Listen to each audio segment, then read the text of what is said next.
இங்க 2 police officer ஒரு கொலைகாரனை தேடி அவனோட இடத்துக்கே வந்துடுறாங்க. அப்ப இவங்களும் அவனை தேடிக்கிட்டு இருக்கும்போது இவங்களுக்கு முன்னாடி ரெட் கலர் கர்ட்டனை வச்சு எதையோ மூடி போட்டிருக்காங்க. அப்ப இவங்களும் அதை எடுத்து பார்த்தா அந்த கொலைகாரை யூஸ் பண்ண ஒரு பொம்மை இருக்கு. அப்ப பக்கத்துல இன்னொரு கர்டன் இருக்கு. அப்ப அதையும் ரிமூவ் பண்ணி பாக்குறாங்க. அதுல ஒருத்தனை டிராப்ல வச்சு கட்டி போட்டு வச்சிருக்காங்க. அப்ப இவங்களும் அவன் கிட்ட பேசலான்னு போகும்போது அந்த கொலைகாரை வேற சத்தம் கேட்க இவங்களும் அந்த கர்ட்டனை இருந்த மாதிரியே வச்சுட்டு அந்த இடத்துலயே ஓடி போய் மறைஞ்சுக்கிறாங்க.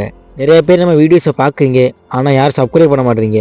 இப்போ வீடியோ பார்க்க நீங்களும் நம்ம சேனலை சப்ஸ்கிரைப் பண்ணாமல் இருந்தீங்கன்னா அம்புக்குறி காட்டு இடத்துல வெள்ளை கலர் சப்ஸ்கிரைப் பட்டன் இருக்கும். மறக்காமல் அதோட சப்ஸ்கிரைப் பண்ணிவிட்டு இந்த வீடியோக்கு ஒரு லைக் பண்ணிடுங்க.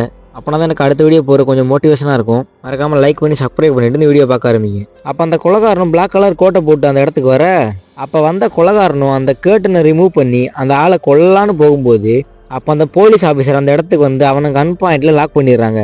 அப்போ இவனு ஒரு பட்டனை ப்ரெஸ் பண்ணதுமே அந்த ட்ராப்ல இருக்கிற ட்ரில் மிஷின் ஆன் ஆகி அவனை கொல்ல வந்துகிட்டு இருக்கு. இதை பார்த்த போலீஸும் அதுக்கான சாவியை தேட ஆரம்பிச்சு ஒரு வழியை சாவியை எடுத்துடுறான். ஆனால் அதில் நிறையா சாவி இருக்கிறதுனால அதில் எது சரியான சாவின்னு அவனால் கண்டுபிடிக்க முடியல. அப்போ இவனும் ட்ரை பண்ணி பார்க்குறான், ஆனாலும் வேலைக்கு ஆகலை. அப்போ அந்த ட்ரில் மிஷினும் இவன் பக்கத்தில் வந்துடுற, அப்போ இவன் வச்சிருக்க கன்னை வச்சு அந்த 2 ட்ரில் மிஷினையுமே உடைச்சிடுறான்.